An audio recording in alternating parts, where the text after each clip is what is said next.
ძალიან საინტერესო სტუმრები გვყავს დღეს ინა ინარიძე, მსოფლიო ექიმების საფრანგეთი და მაია ბუწაშვილი, ექიმი, ინფექციონისტი, მედიცინის მეცნიერებათა დოქტორი არიან დღეს ჩვენი სტუმრები. დღეს 28 ივლისია და ჯანდაცვის მსოფლიო ორგანიზაციის გადაწყვეტილებით 28 ივლისი ჰეპატიტის მსოფლიო დღედ არის გამოცხადებული და სწორედ ეს გახლავთ ძვირფასო რადიო მსმენელებო ჩვენი სტუმრების ვიზიტის მიზეზი. ვისაუბროთ ამ ძალიან ძიმე თემაზე, ძალიან დიდი მადლობა, რომ დაგვთანხმდით და გვესტუმრეთ დღეს სტუდიაში, მით უმეტეს დღეს, რადგან ვიცი, რომ თქვენ მონაწილეობთ, ასევე ძალიან მნიშვნელოვანი დღეა, ბევრი ღონისძიება დაგეგმილი, საგანგებო შეხვედრები, ამაზეც ვისაუბროთ, ანუ კამპანიაში რა შედის, თქვენ ძალიან დიდხანს ემზადებოდეთ ამისთვის, მაგრამ მანამდე მოდი ვთქვათ, რა პრობლემები არსებობს ამ სფეროში. საქართველოში 200,000 ადამიანია დღეს ჰეპატიტით დაავადებული, არა? რა არის ასეთი ფართო გავრცელების მიზეზი? მოდი ამით დავიწყოთ. მაიკო, გისმენთ. მაია ბუწაშვილი შეგახსენებთ. გამარჯობა, მადლობა მოწვევისთვის.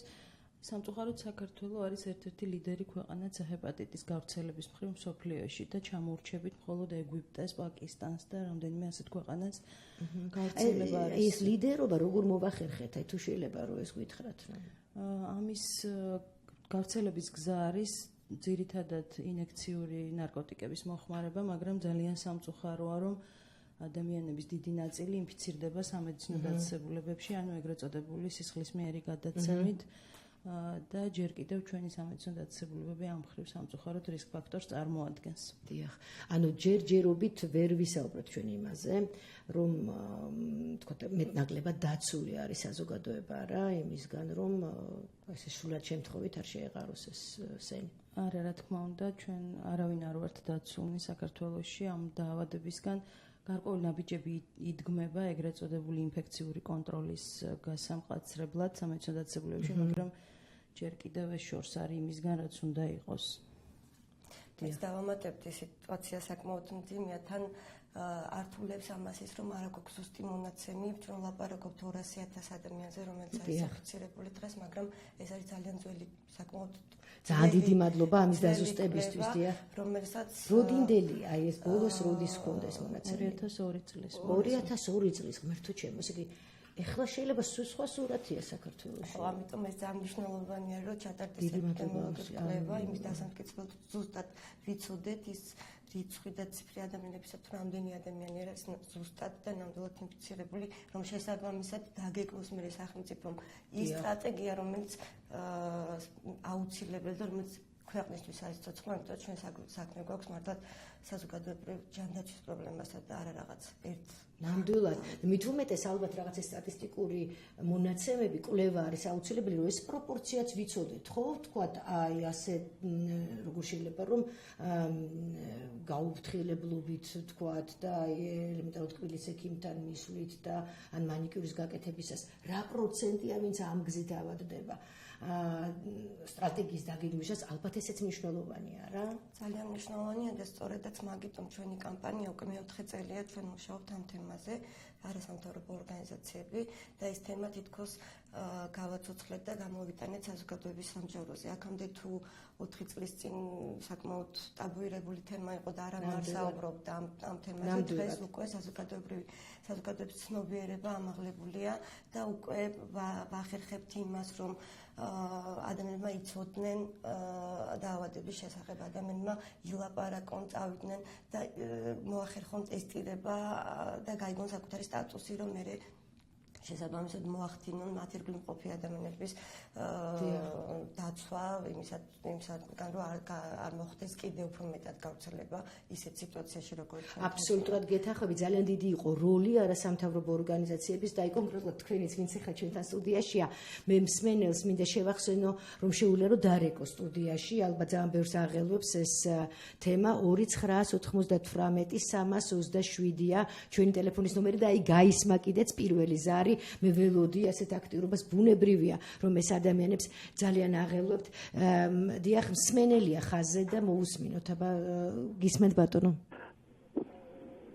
ალო? გამარჯობა. დიახ, გისმენთ ჩემო ბატონო. მე ესეთი შეკითხვა მაქვს თქვენთან, რომ კერძოდ ის რაც 2002 წლის ჩათვლით იყო, მე მგონია ეს სამართლინო იქიდან გამომდინარე, რომ 9 წლის განმავლობაში ამ ძიმე დიქტატურული სიტუაციის დროს არ ტარდებოდა როგორც იძახიან სპეციალურად ამ პრობლემის გამოკვლევა, იმიტომ რომ ამ პრობლემის მასშტაბებელი და დონორი იყო როგორც იძახიან პენიტენციალური სისტემა. საიდანაც თითქმის ყოველი მესამე გამოდიოდა ამ პრაქტიკულად დაავადების მქონე პიროვნება, რომელიც პრაქტიკულად ცოტა რაღაცნაირად შეღავათით მაინც ცხოვრობდა, იმიტომ რომ მათ უწევდათ გასვლა როგორც თქვენ ციხის სამართლოებში და მაინტერესებს თქვენ სურებისგან ის რომ ეხლა იძახიან რომ წამლების გაიაფება გადაიდო იმიტომ რომ ძალიან დიდი თანხა შეიძლება ამ როგორც იძახიან დაავადების კურნალობა და პრაქტიკულად სახელმწიფომ ეს კურნალობა გაიაფა იმის ხარჯზე რომ პრაქტიკულად მოსახლეობა ხდება დონორი ამ პრობლემის თავიდან მოშორებისა. რამდენად მართალია ეს და ვინ უნდა გააკეთოს მაგალითად აღწერა დღესდღეობით და ხო არ ხდება, იმიტომ არაკეთებენ რომ ეს 9 წლიანი დიქტატურული პერიოდი დაიმალოს თუ რამდენად მავნე და მავნებელი იყო და დამაზიანებელი საქართველოს მოსახლეობისთვის, რომელმაც არაერთი პრობლემა გამოიწვია ადამიანების სიკვდილების გარდა მათი ტოტალური დაავადებაც კი, რომელიც ეხებოდა C-ჰეპატიტს. დიდი მადლობა, ძალიან დიდი მადლობა. ეს მოსაზრებაც იყო და შეკითხვაც მოსაზრების ნაწილს რაც შეეხება მართლაც ალბათ ერთ-ერთი მნიშვნელოვანი არის სწორედ როცა ჩვენ გავრცელებაზე ვსაუბრობთ პენიტენციალური სისტემა, მაგრამ მოდი ხა ჯერ კითხვას ვუპასუხოთ თუ შეიძლება, ხო? ხელმისაწვდომობა, ის რაც დღეს ჩვენი მთავარი სალაპარაკო თემა არის, სწორედ ეს დასვა მსმენელმა ბუნებრივია რომ უპირველესად ეს აინტერესებთ. რა ღირს ეხლა რამდენად მართლაც ხელმისაწვდომია და მე ვილაპარაკოთ აუცილებლად იმაზეც, რომ ამ ბოლო ხანში ძალიან ბევრი ბოლო ხანში რა ის სულ ბოლო ხანს, აი მართლაც რომ თქვენი აქტიურობით და ღია საზოგადოება საქართველოს იყო ძალიან ჩართული ამაში და ბევრი გაკეთდა. დიახ, თუ შეიძლება რომ უპასუხოთ ჩვენს მსმენელს. ინა თუ მაია? კი ბატონო, მაია ბუწაშვილი პასუხობთ. დიახ, ჯერჯერ მინდა ვთქვა რაც შეეხება პენიტენციალურ სისტემას, მართალია ვეთანხმები მსმენელს, რომ სამწუხარო რეალობაა ის, რომ პენიტენციურ სისტემაში ყოფთა შორის C-ჰეპატიტის გავრცელება ძალიან მაღალია, ბევრად აღემატება სამოქალაქო სექტორში მყოფებში გავრცელებას C-ჰეპატიტის, თუმცა ეს ზოგადად საქართველოს პრობლემა არ არის მხოლოდ. საერთოდ ყველა ქვეყნის სტატისტიკით ესეა, რომ ზოგადად მოსახლეობაში გავრცელებას დაახლოებით 2-3-ჯერ აღემატება პენიტენციალურ სისტემაში გავრცელება და გასაგებ მიზეზების გამო, იმიტომ რომ რისკის ფაქტორების მტარებლები არიან უფრო აქ მყოფი ადამიანები. და მართლაც ძალიან მაღალია გავრცელება პენიტენციალურ სისტემაში, სწორედ ამიტომ შეიქმნა ის პროგრამა, რომელიც ახლა მუშაობს, ანუ ეს არის სახელმწიფო აფინანსებს სრულად პენიტენციურ სისტემაში ყოფი C-ჰეპატიტის მქონე ადამიანების მკურნალობას. ეს პროგრამა დაწყებულია უკვე, მასიურად ჩატარდა სკრინინგი, ანუ გამოკვლევა და შეირჩა იმ ადამიანთა ჯგუფი, რომელთაც ჭირდებათ უკვე მკურნალობა და მკურნალობა მათში უკვე დაწყებულია და პირველი შედეგები საკმაოდ კარგია. კეთილი, ძალიან დიდი მადლობა. ჩვენ ახლა ზუსტად ერთი წუთით შეგაწყვეტინებთ ახალ ამბებს შევატყობინებთ ჩვენ მსმენელს და შემდეგ გავაგზავნოთ საუბარი პროგრამა რას ითვალისწინებს მათთვის, ვინც ციხეში არ არის. დანარჩენი საზოგადოებისთვის ახალი ამბები რადიო თავისუფლების ეთერში.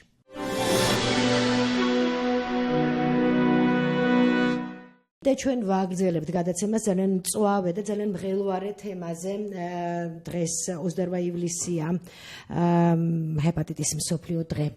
და ჩვენი სტუმრები არიან ინა ინარიძე, მსოფლიო ექიმების საფრანგეთი და მაია ბუწაშვილი, ექიმი ინფექციონისტი, მედიცინის მეცნიერებათა დოქტორი. ჩვენი ტელეფონი კი სტუდიაში გახავთ 2-998-327. დიახ, მაია, თქვენ განაგრძეთ, ჯერ თუ შეიძლება დაასრულეთ ჩვენი მსმენელის კითხვა მთავარი შემდგომი იყო ის თუ რა ღირს ახლა გაიაფთაო და რამდენად გაიაფთაო და რას ნიშნავს ეს გაიაფება, ხო, რის ხარჯზე მოხდა გაიაფება, ესეც აინტერესებს. დიახ, გაიაფთა მართლაც პრეპარატი, კიდევ ერთხელ გავიმეორებ, რომ პენიტენციურ სისტემაში მყოფებისთვის სრულიად უფასოა მკურნალობა სახელმწიფო იხდის, ხოლო ციხის გარეთ, ანუ სამოქალაქო სექტორში მყოფებისთვის 60%-ით გაიაფთა.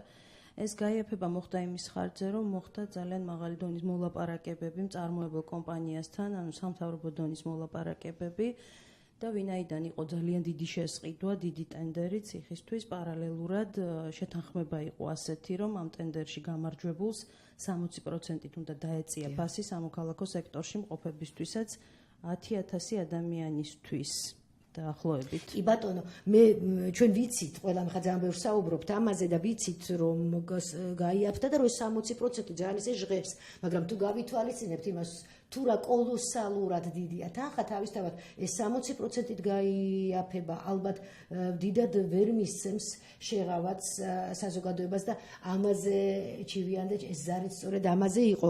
ინა მე მინდა რომ თქვენ განაგზოთ ამაზე საუბარი, ოღონდ ზუსტად ერთი წუთის შემდეგ, იმიტომ რომ კიდევ ერთი სმენელია ხაზზე. გისმენთ ბატონო?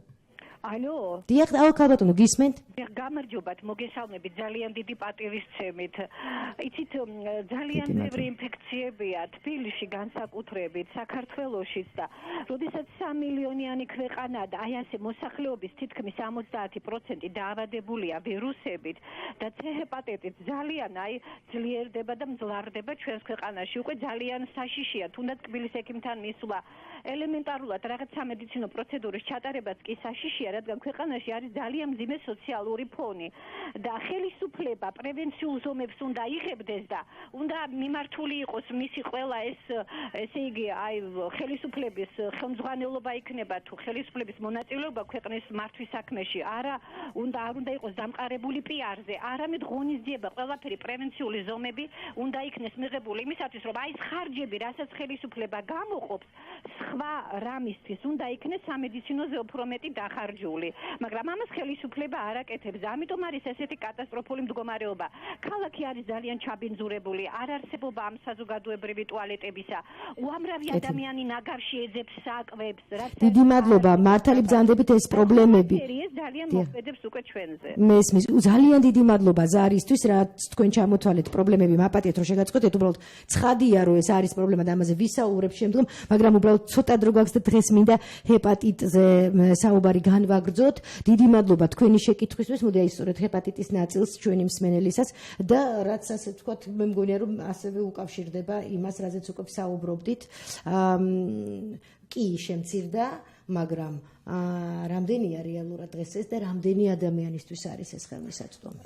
სწორედ როცა ვლაპარაკობთ იმაზე, რომ 60%-ით შემცირდა მკურნალობის კურსის ფასი, ეს არის ძალიან კარგი და ძალიან დიდი თანხა, როცა ვლაპარაკობთ 60%-ზე, მაგრამ სამწუხაროდ რეალობა გვაქვს ძალიან სრულად განსხვავებული. სახელმწიფომ შეისყიდა, ასე ვთქვათ, სახელმწიფომ გვეუბნება, რომ 60%-ამდე დაიწია თანხა, 10,000 კურსი არის ლაპარაკი, რომ სამოქალაქო სექტორში ადამიანებს შეუძლიათ, რომ წავიდნენ და იმკურნალონ.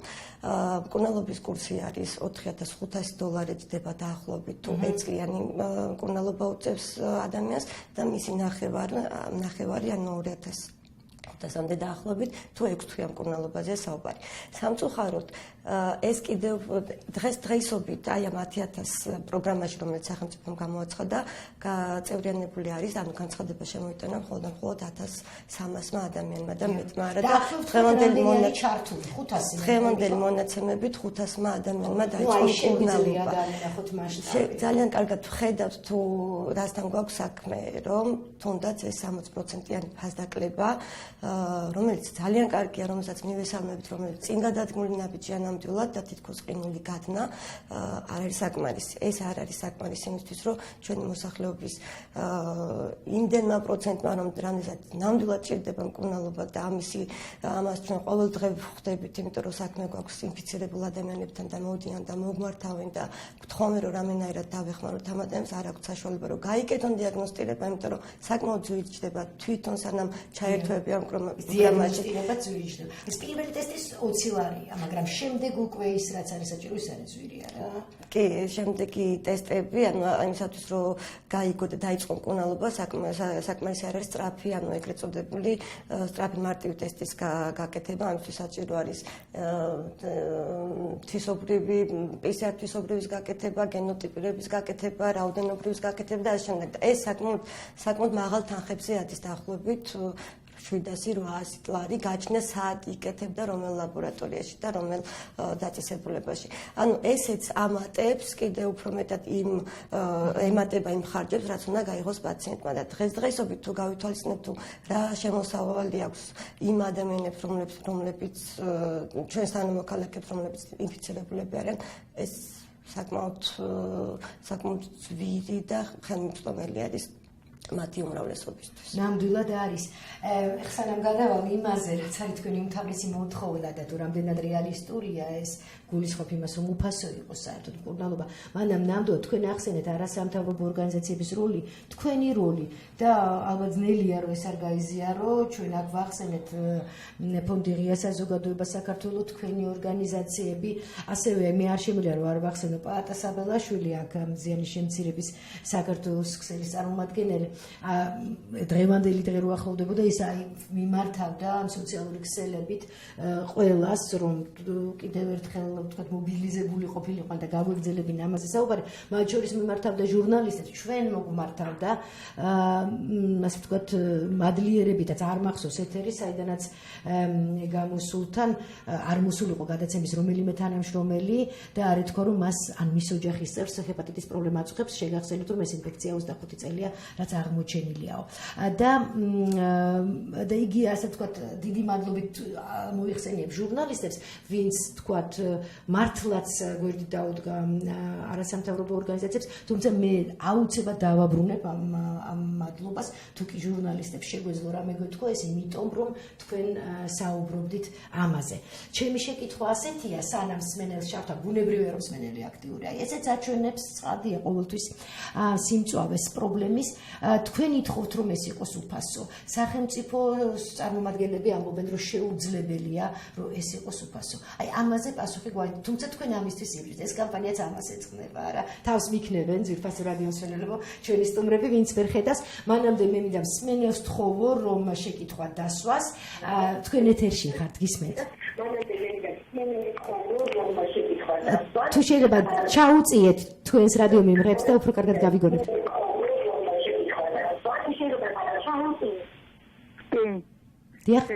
აი ეხა ისმის კარგად. დიახ, გისმენთ. ძალიან საჭირო კი არა ეს როიტან ქვეყნის გენოციდი რო არის დიდი ხანი გაგეგმილი და ამაზე პასუხს არავინ არ გასცემს. შავკანიანებში რამდენი უნდა მოხდეს და მათ შორის რეგიონებს რო ფეხებით და რო იკიდებს ყველა. იკითხებით დღეს აი ეს გულის გამხეთქავი უფროა კიდე იმ დაავადებისა, რომელიც სარეცელთან არის მიჯაჭვული და იმასაც თავის ტკივის ამის ტკივის საშუალებაც არ აქვს. აღწერილია თუ არა რამდენი უნდა მოკვდეს, ის შავი ჭირი უნდა გამეორდეს, რომელიც აი 1 საუკუნის წინათ რო იყო და ხალხი რო გაწყდა. ჩვენ ქვეყანა გვაქვს? იქნება გითხრათ რომ ეს სიკვდილი მაინც ისედაც ელოდება ხალხიდან, ნუ გაუწევთ რეკომენდაციას აი ასეთ იმაზე, რომ ვიღაცა უნდა გამოარჩიონ, რომელიც უნდა მოარჩინონ. დიდი მადლობა ქალბატონო, ძალიან დიდი მადლობა, ძალიან ტკივნეულ და საჭირბოროტო თემაში ხო ქალბატონი. ვინ მონაწილეობს პროგრამაში, რა კრიტერიუმით ხდება შერჩევა ამ პროგრამაში მონაწილეობისთვის? ამას აუცილებლად უნდა უპასუხოთ. ამას და იმას რამდენად მიღწევადია, რომ უფასო იყოს, იმიტომ რომ აი ალბათ ასეთი ტიპის ქალბატონები, ვინც ახლა დარეკა, ალბათ ამ ოჯახს არ შეუძლია რომ ის 60%-ის ფასდაკლებითაც კი იმკურნალოს. ზუსტად ერთი წამით რეკლამა ითხოვს თავისას და გავაგრძელოთ. რეკლამა აშვიცა და 4-ზე. უყურე სპორტულ ღონისძიებებს Silk TV-ში და არ გამოტოვო არც ერთი საინტერესო მომენტი. ჩაერთე დღესვე და მიიღე 1 თვის სააბონენტო საჩუქრად. დარეკე და დარეგისტრირდი 200-100. თქვენ უსმენთ რეკლამას აშვიცა და 4-ზე. თუ გსურთ რეკლამა აშვიცა და 4-ზე, დარეკეთ 2-31-25-25. ჩვენ ბრუნდებით პირდაპირ ეთერში, ძალიან ცოტა დრო დაგვრჩა და არაფრით არ შეგვიძლია რომ ეს ევრი კითხვა პასუხ გაუცემელი დავტოვოთ, ამიტომ გისმენთ თუ შეიძლება. რაც შეეხება ჩართვის კრიტერიუმებზე, სამწუხარო რეალობა ისევ ვიმეორებთ, ინამაც აღნიშნა რომ ფასი ისევ ძალიან დიდია, ამიტომ თავარი პრობლემა ისევ და ისევ რჩება ფასი, მაგრამ თუ ამ 60%-ით შემცირებული ფასის გადახდა შეუძლია პაციენტს და ყიდვა ამ პრეპარატის, მაშინ ჩართვა პრობლემა არ არის თუ მას აქვს გამართული დოკუმენტაცია ექიმის მიერ გაცემული და დამტკიცებულია საჭიროება და კიდე ერთი პრობლემა რის გამოც ხშირად კომისია უარს ეუბნება პაციენტებს ჩართვაზე არის ის რომ ზოგიერთ შემთხვევაში სამწუხაროდ ამ პრეპარატის დანიშვნა არ შეიძლება გვერდითი მოვლენების გამო.